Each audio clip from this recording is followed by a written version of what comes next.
Hello दोस्तों, स्वागत है आपका हमारे YouTube चैनल पर।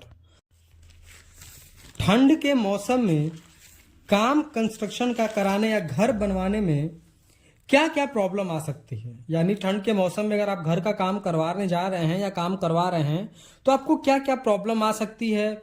आज के इस वीडियो में हम इसी टॉपिक पर बात करेंगे, क्योंकि अभी ठंड का मौसम चल रहा है और बहुत सारे लोगों ने कमेंट किया है कि सर हमारे यहाँ तो ये टेम्परेचर है, क्या इसमें स्लैब की कास्टिंग कर सकते हैं। सर हमारे यहाँ ये टेम्परेचर है, क्या हम ये काम कर सकते हैं। क्या फिर हमारे यहाँ भी क्या बहुत बहुत जो है देर तक कुहासे गिर रहे हैं तो इसमें कोई प्रॉब्लम तो नहीं होगी ब्रिक वर्क करने में या फिर छत की ढलाई करने में, क्योंकि धूप नहीं मिल रहा है। तो इन सारी चीज़ों का प्रॉब्लम तो रहता ही रहता है, लेकिन कुछ प्रैक्टिकल प्रॉब्लम भी रहते हैं साइट पर काम कराते समय।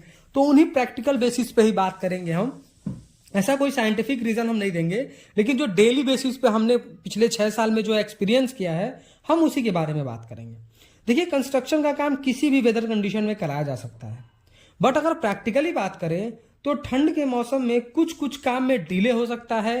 काम जो है जितना खींचना चाहिए काम उतना नहीं खींचता है, या फिर कहीं कहीं पैसे कहीं ज़्यादा आपको देने पड़ सकते हैं। जैसे कि हम आपको एक्सप्लेन करें, जैसे कि गर्मी के मौसम में क्या है कि देखिए, सुबह 4:30-5 बजते बजते दिन खिल जाता है, 6 6:30 होते अच्छा खासा दिन बन जाता है एकदम, और शाम 7 बजे तक 7:30 बजे तक 7 बजे तक जो है सूर्यास्त होता है। तो इसमें टाइमिंग पीरियड लंबा मिलता है, तो आदमी जल्दी काम पर आ सकता है, ओवर टाइम अच्छा कर सकता है, और अगर काम थोड़ा आज का ज़्यादा खींचना है, काम देर तक करना है, तो आदमी बेझिझक काम कर पाता है। ठीक है। लेकिन ठंड के मौसम में क्या है कि सुबह ही 7 बजे होती है, क्योंकि कुहासे बहुत गिरते हैं, बहुत ज़्यादा कोहरा गिरता है, और शाम 5 बजने से पहले तो अंधेरा छा जाता है। तो अगर आप घर का कोई इंटीरियर अंदर का काम करवा, जैसे कि प्लास्टर का काम करवा रहे हैं, टाइल्स का काम करवा रहे हैं, ये सारी चीज़ें कर रहे हैं आप, तो आपको और भी ज़्यादा प्रॉब्लम आएगी, क्योंकि आपको अलग से लाइटिंग का पैसा देना है, लाइट लगवाना पड़ेगा। उसके बाद क्या है, ठंड में आप लेबर से ये भी नहीं कह सकते कि भाई आज थोड़ा ओवर टाइम कर दो, मुझे काम जल्दी करना है, क्योंकि जो बॉडी है वो साथ नहीं देती है वर्कर का भी। वो भी 5 बजे के बाद उनको भी ठंड लगती है, उनको भी 7 बजे तक घर जाना होता है, तो वो काम को बहुत ऐसे कि दिलचस्पी लेकर नहीं कर पाते हैं। तो आप ओटी नहीं करा पाएंगे, ओवर टाइम नहीं करा सकते हैं।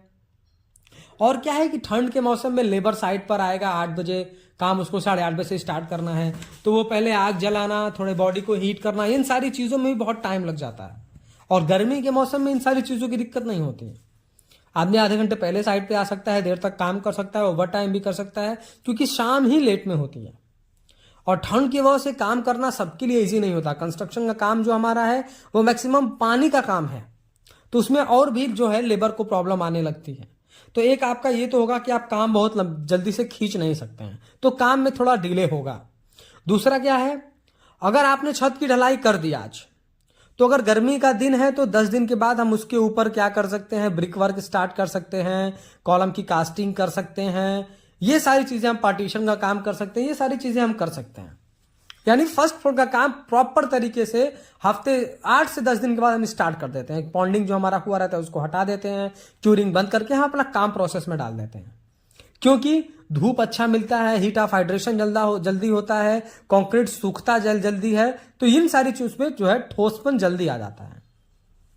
ठंड में हम ये सब नहीं कर सकते, क्योंकि सेटिंग टाइम स्लो हो जाता है। जब धूप ही नहीं मिलेगा, हाइड्रेशन प्रोसेस होगा ही नहीं, तो सेटिंग टाइम स्लो हो जाती है। तो क्या हमारी कंक्रीट जो हम ठंड के मौसम में देखते हैं कि आज हमने कास्टिंग करा और 2 घंटे बाद कंक्रीट एकदम सूख जाता है, वहीं गर्मी के मौसम में, पर वहीं ठंडी के मौसम में आपने कास्टिंग करी और सुबह भी आप देखते हैं तो कंक्रीट में ठीक ठाक नमी बनी रहती है।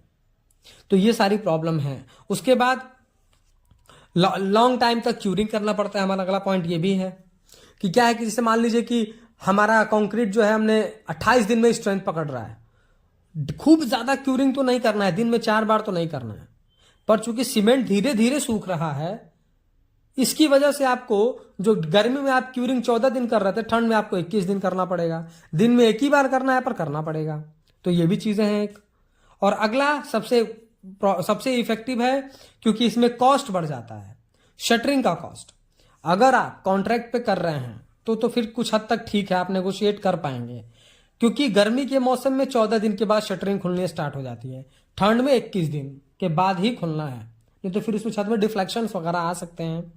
तो ऐसे में क्या है कि आपका कॉन्ट्रैक्टर आपको परेशान करेगा कि हमने 1 हफ्ते ज़्यादा लगाया, कुछ पैसे दे दो, हमारा शटरिंग ब्लॉक हो गया, नेक्स्ट साइट पर नहीं लगा पाए, हमारा ये साइट छूट गया, फलाना ढिमकाना, वो आपको परेशान करेगा, वो उसके एक्स्ट्रा पैसा चार्ज करता है। पर अगर आप शटरिंग रेंट पर लेकर के आए हो, तो जो शटरिंग गर्मी में 14 दिन पे खुल के चली गई और अब गर्मी में और अब ठंड में 21 दिन पे खुल रही है, तो वो जो 1 हफ्ते का एक्स्ट्रा चार्ज है वो आपको पे करना पड़ सकता है। ये प्रैक्टिकल रीजंस हैं, क्योंकि जो चीज आप 14 दिन में ही यूज करके काम कर लेते थे, अब वो आपको 21 दिन करना पड़ रहा है। तो प्रैक्टिकली आपका पैसा बढ़ गया, आपका चार्ज बढ़ गया, आपका कंस्ट्रक्शन कॉस्ट बढ़ गया। तो ये सारी ये जो 3-4 पॉइंट है, यही जो डिसएडवांटेज हैं। बाकी ठंडी के मौसम में काम करने के फायदे भी हैं, वो मैंने प्रीवियस वीडियो में बताया है, आप उस वीडियो को चैनल पर जाकर के देख सकते हैं। मैं उसका लिंक आपको डिस्क्रिप्शन में भी दे दूंगा। वीडियो पसंद आया हो तो प्लीज़ वीडियो को लाइक कर दें, और अगर चैनल पर नए हैं, कंस्ट्रक्शन से रिलेटेड ऐसे ही इन्फॉर्मेटिव वीडियोज इन फ्यूचर देखना चाहते हैं, तो प्लीज़ चैनल को सब्सक्राइब करके बेल नोटिफिकेशन को ऑल पर प्रेस कर दें। Thank you.